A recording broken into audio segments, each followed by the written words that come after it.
Hi there, I'm Tim Irvin. And I'm Stacey Irvin. Welcome to the Totem Wellness Podcast.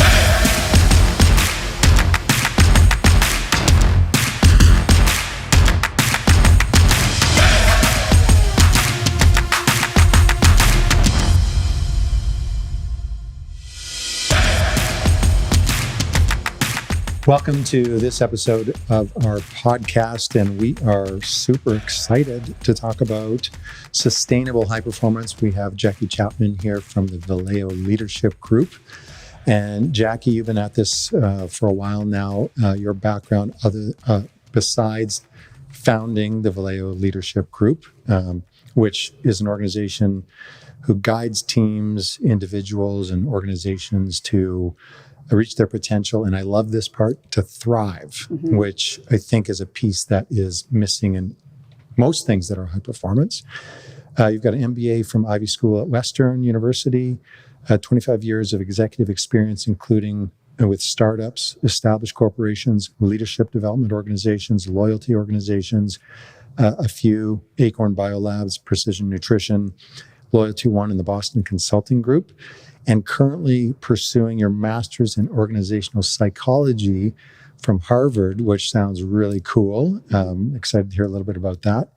And going back to your initial experiences with high performance, you were a nationally ranked downhill skier and diver. So you kind of come by this naturally, that you were a high performer to start with and continue to be, of course. And so we're really excited to hear your thoughts on all things about sustainable high performance.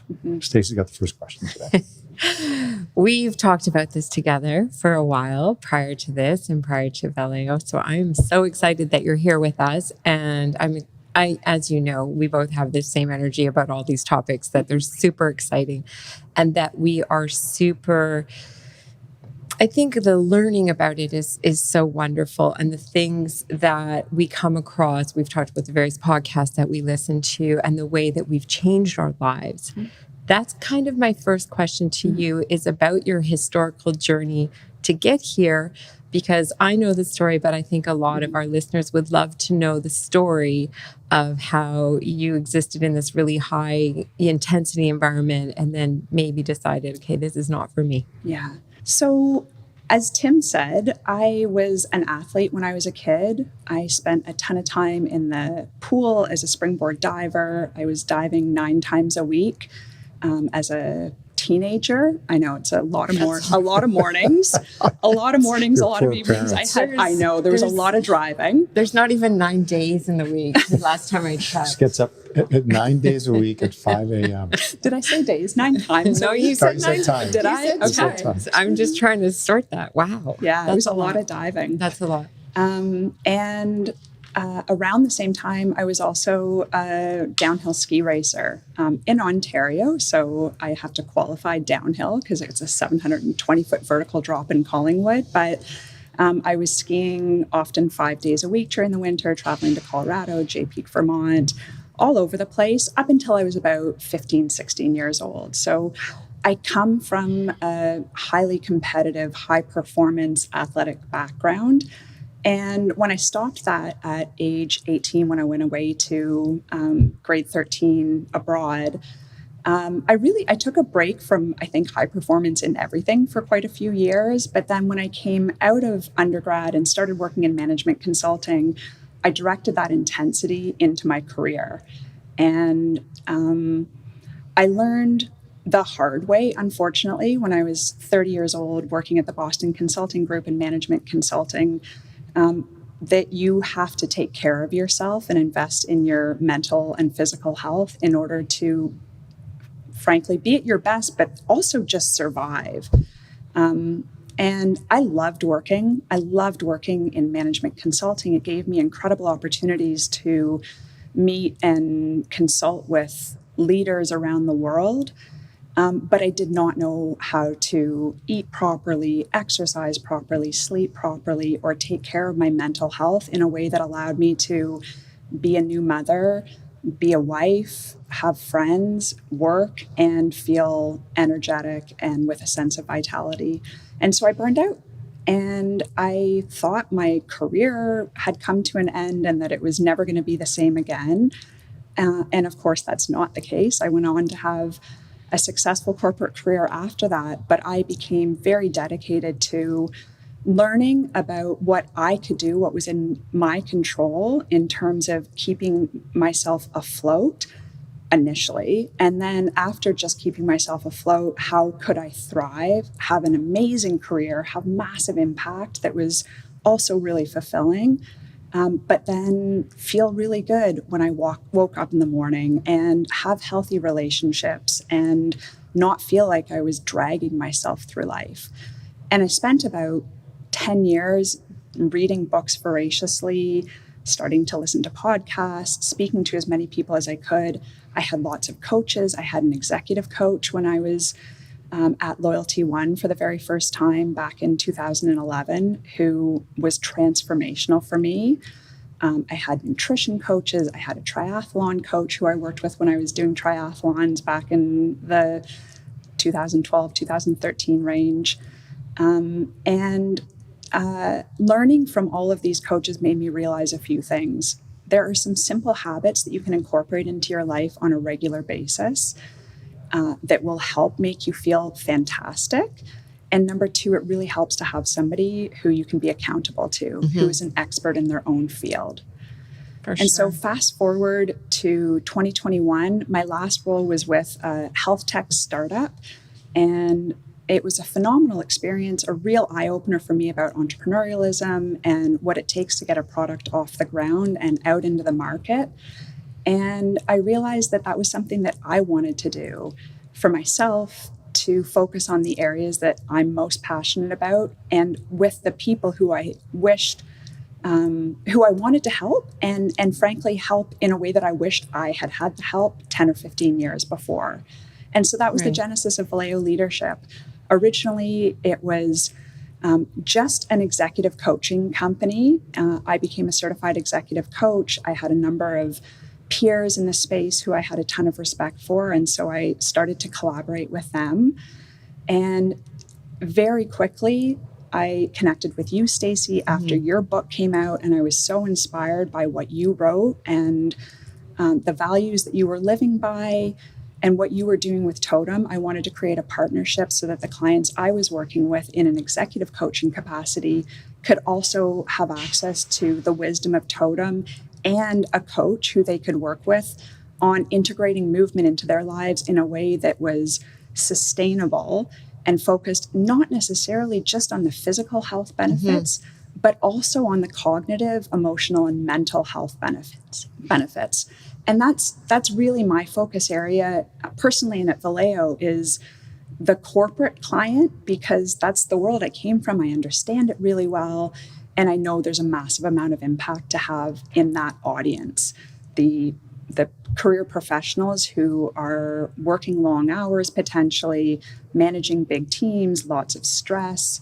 What are the factors that we can offer those people so that they can be at their very best? I want to go back a bit because I think we're going to get into all this really interesting stuff about what you can do. And you know, that's where we all live and we love that. I want to go back a bit though, because this burnout idea is something that I think doesn't get enough conversation. And I think that there's many people out there who are on the verge of this or who during the pandemic just cashed it in and was like, I'm out, right? And I think the reason they said I'm out is that the pandemic, I know for all of us, it was overwhelming. And I think that they, prior to the pandemic, were on the edge of burnout. And then the pandemic hit. And for lots of people, I think it was like, great, good, I'm done. And I'm never going into the office again. And I hated it there. But maybe it wasn't the office or being in, maybe it was that they were starting to get burned out because prior to all this knowledge, we had a society that was like, just put in the hours, just grind, you know, grind, hustle. Those were big words that a lot of corporate people use.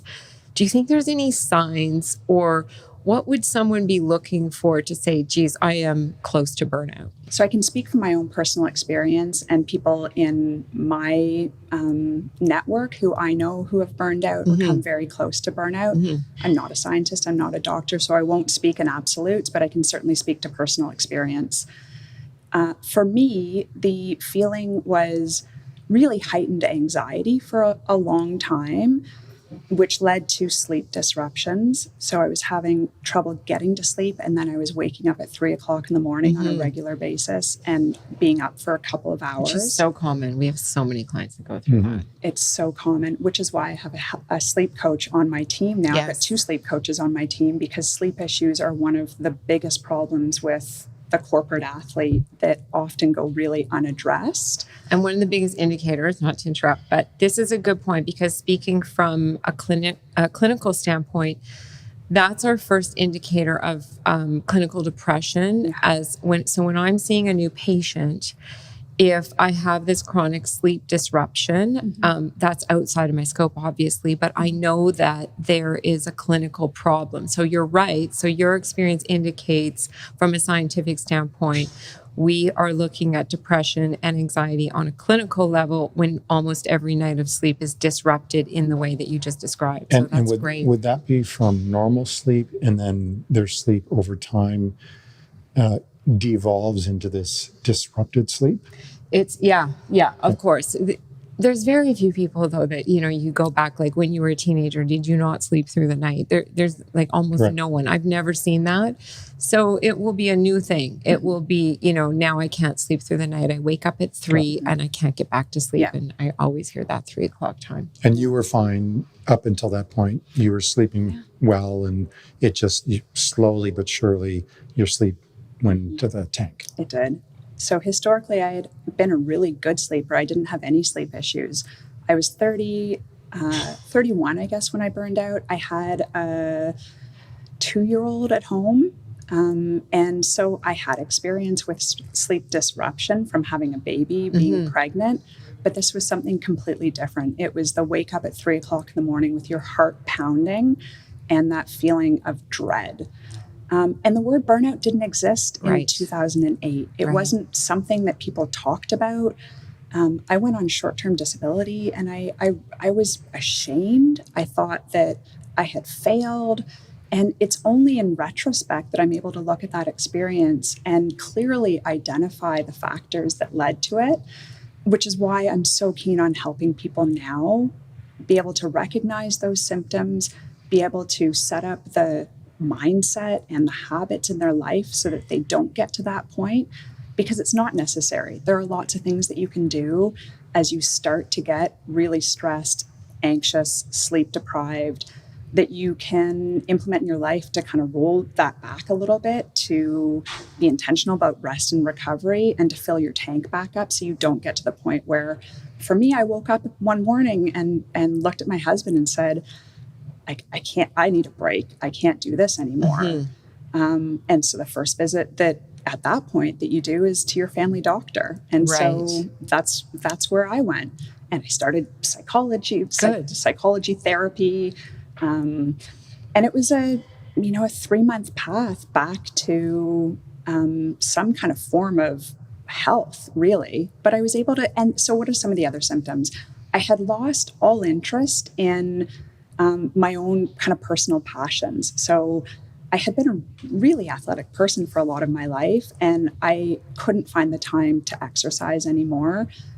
Albeit I was working really hard. I was traveling a ton with work, and that probably added to it. Lots of different time zone changes.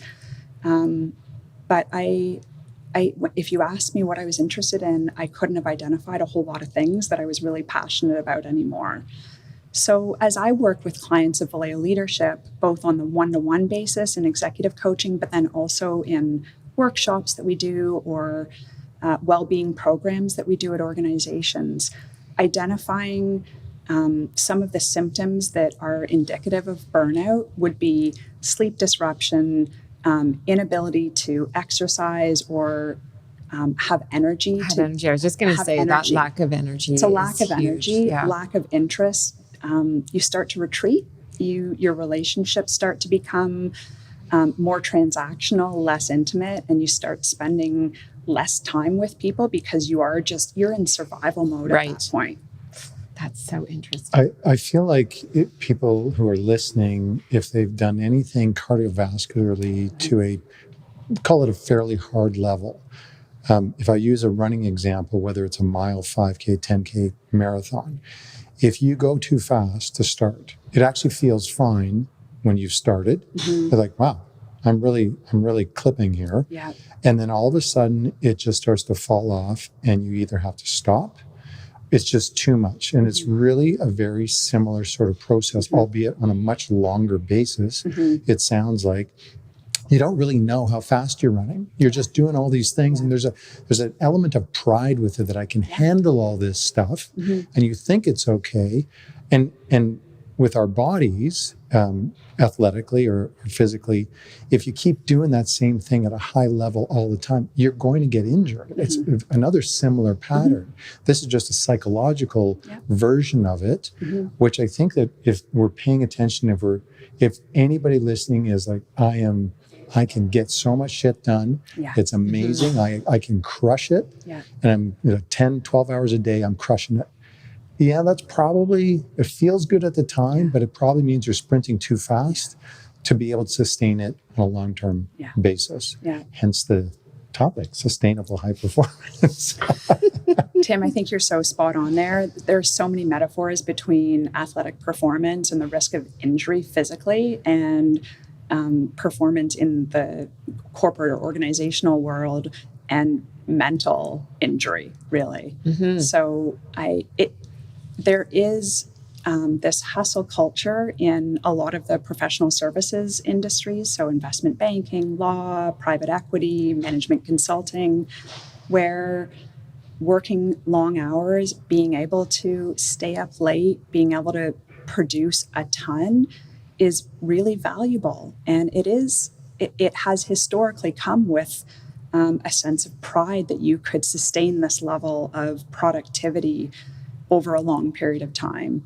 And I think people are starting to wake up to the fact that just like athletes intentionally integrate rest and restoration into their athletic journey and to their training plan, that the corporate athlete, the knowledge worker, needs to do exactly the same thing with intention.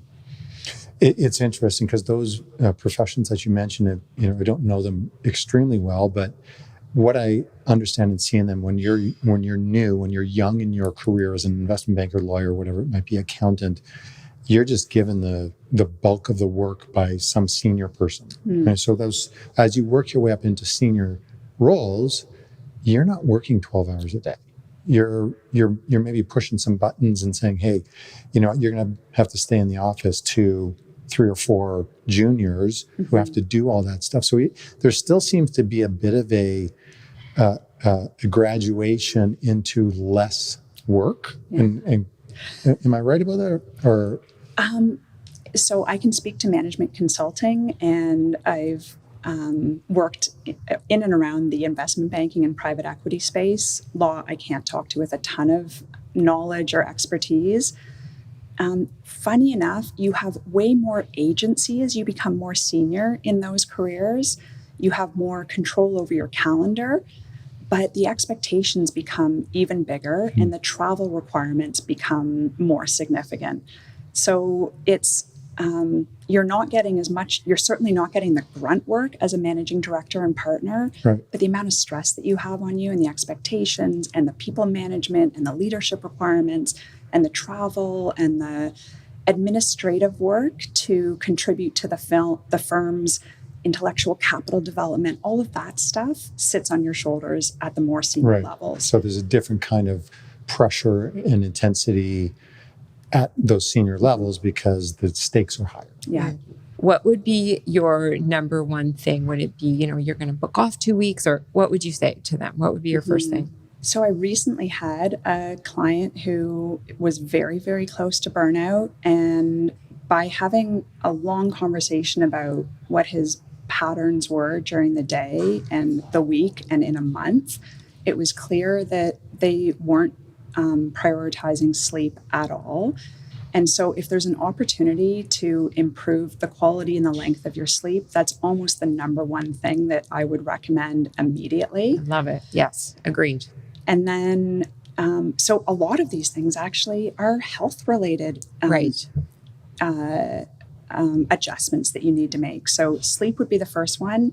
And then the second is getting some kind of movement back into your life, preferably in the morning. And it doesn't need to be a hard workout, but getting out for 15 minutes of walking earlier in the morning so that you get some morning sunlight and start to set your circadian rhythm more effectively. So those, the health pieces would be number one. And then the second would be, how do you start to identify areas where you do have control and agency in your life, where you can change either your mindset about the situation that you're in, or you can start to change some of the way that you're working. And without a very specific example, it's kind of hard to get into the details, but it's about taking back some control over how your life is working and starting to make some intentional choices about aligning the way that you're spending the time that you have with the things that are most important to you. And so from an executive coaching perspective, one of the first exercises that we do is to help people identify their top 3 to 5 values and articulate what those values mean to them. So for me, one of my core values would be vitality. So to me, that is waking up with energy and feeling energetic throughout the course of the day and over a week and a month. And so I'm really intentional about trying to integrate all the things that I know make me feel great and have that sense of vitality and thriving. Another would be intimate connections. And by intimate, it doesn't necessarily have to be a partner, but having close relationships where you feel a sense of connection and belonging. And so I'm also really intentional about spending time with friends and family in ways that allow me to check that box of feeling that sense of connection with people. I love that. Like also Meaningful connection. And we talk about people kind of that fill your tank. Yeah, exactly. Because we know there's many people in our lives that drain the tank. Yeah. But and you know what else is really interesting to me, because we all have teenagers here.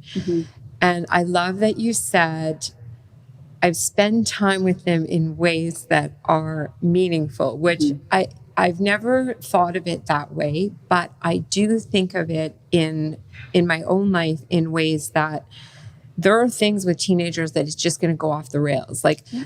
And so people always say, quality time with your kids, quality time with your family. But if you don't structure it properly, it's going to suck. Like they're going to be assholes to you because they're going to, I do get this actually a lot because sometimes I just ignore them. They're like, really? Why do we have to do this? And I'm kind of like, you just have to trust me. We're going to do this. It's going to be okay. We're going to have fun. And eventually it turns out okay. But I like that you're thinking about meaningful. That's an easier way to think about it. It doesn't have to be an event. It doesn't have to be some activity. It could just be meaningful time, but make sure that they don't have their phone sitting there. Or, half the time I'm talking to our son and he's playing a video game while he's talking to me. So I'm getting irritated, but I should figure out a different, more He's meaningful getting structure. irritated. You're interrupting Call of Duty. Like, He's getting irritated that I'm Get your talking to him. priorities straight. Yes, 100%. Okay. So meaningful relationships. I love that. That's your second value, vitality. You could start playing Call of Duty. Oh my! That would be good really God. meaningful to him. It would be. It would be really terrible for all of us. I'd probably get addicted to it. Anyhow, okay. What's your other core value? So for me, curiosity is one of my core values, and that encompasses adventure. So being in different circumstances, new countries with different languages, learning. So that's part of the reason why I'm back at school again as a 49-year-old doing another degree, because I love learning and I love being intellectually stimulated. I read a ton. I listen to a ton of podcasts. And having conversations like this would absolutely check the box of curiosity for me. And I've started doing some neat things in my business, actually, that you're really well aware of. where I'm hosting events at this really neat event space that a friend of mine owns in Toronto.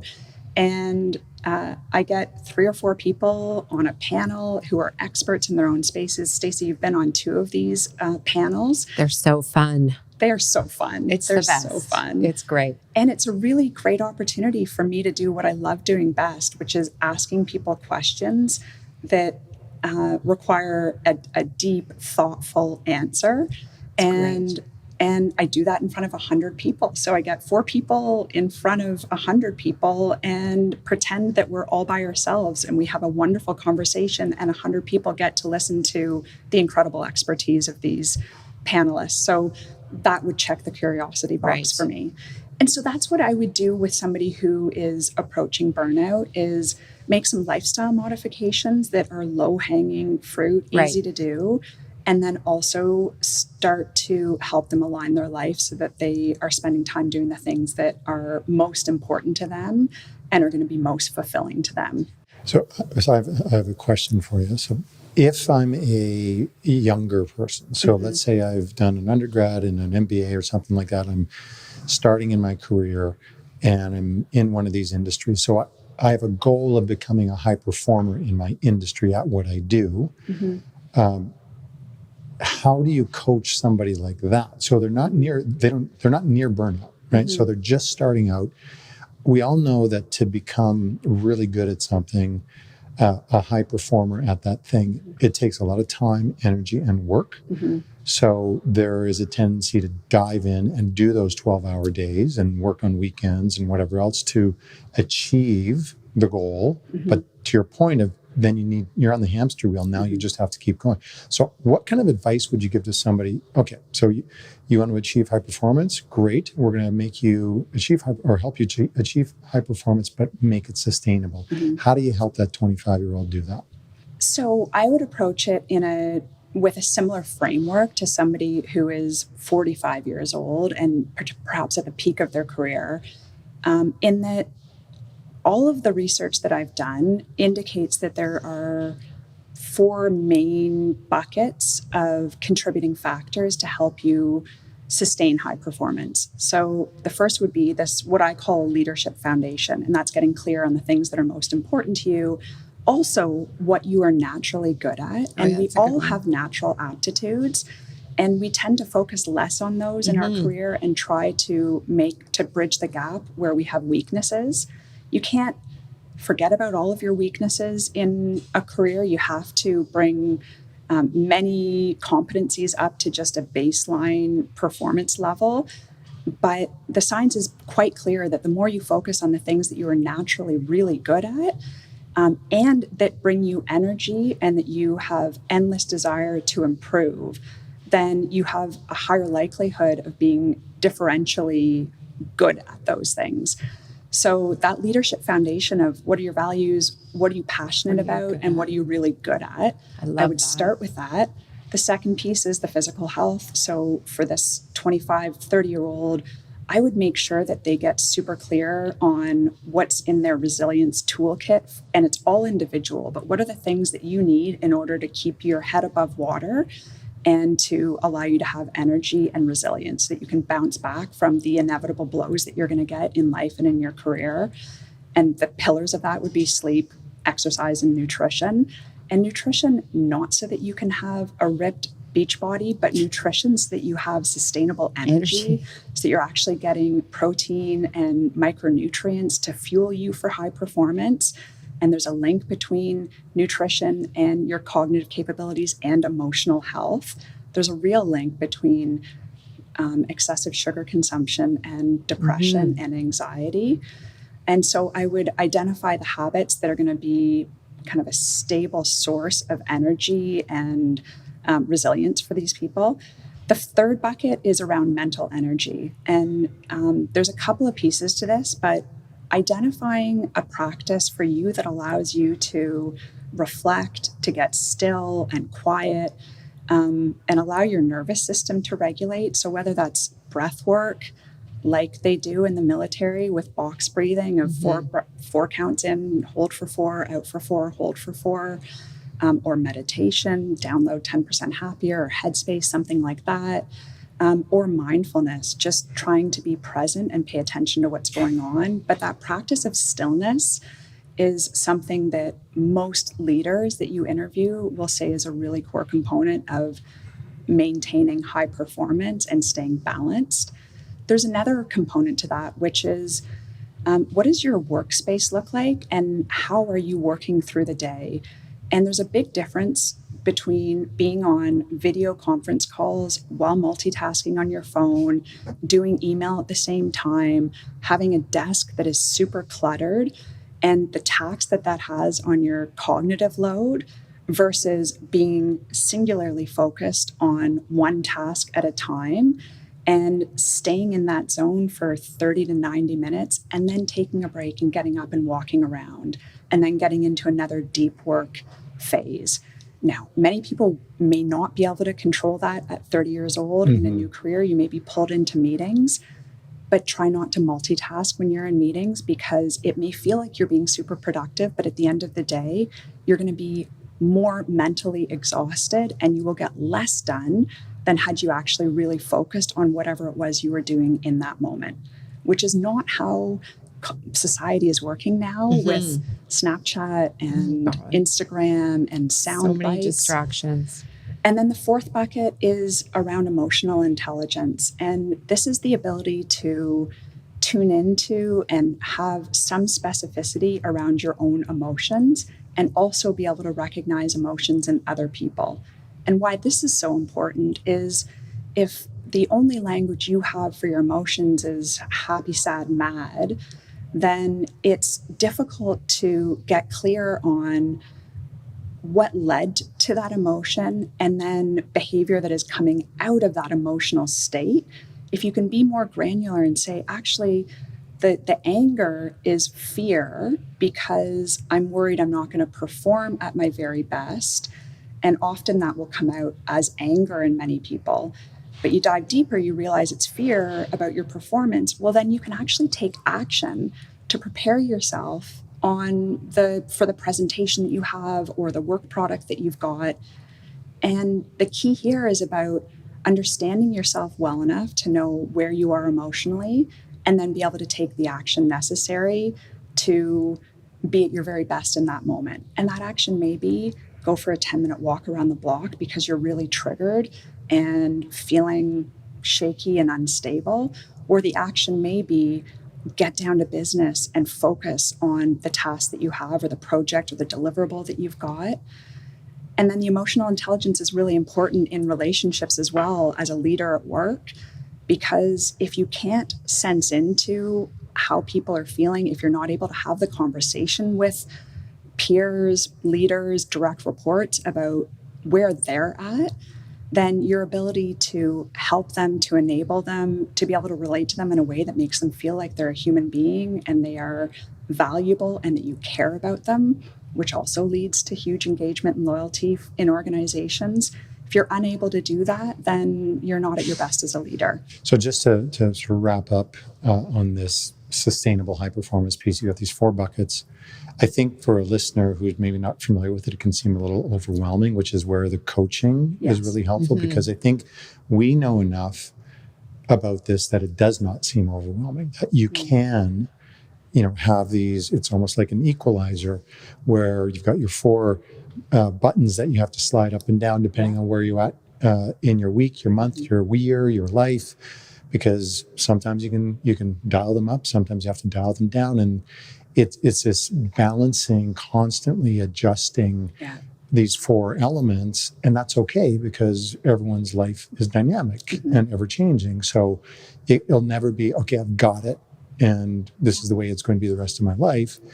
So I love this idea of trying to find out where's the balance for these 4 components to create the sustainability to be able to be a high performer on a more long-term basis. But it sounds like there's probably a little bit more to it.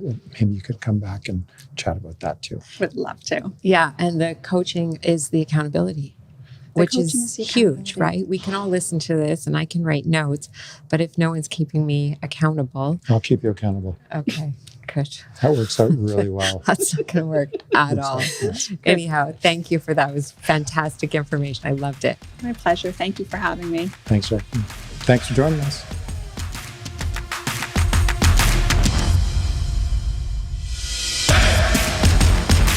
Thanks for listening to the Totem Wellness Podcast. Please follow us on Apple, Google, or Spotify and leave a 5-star review and comment.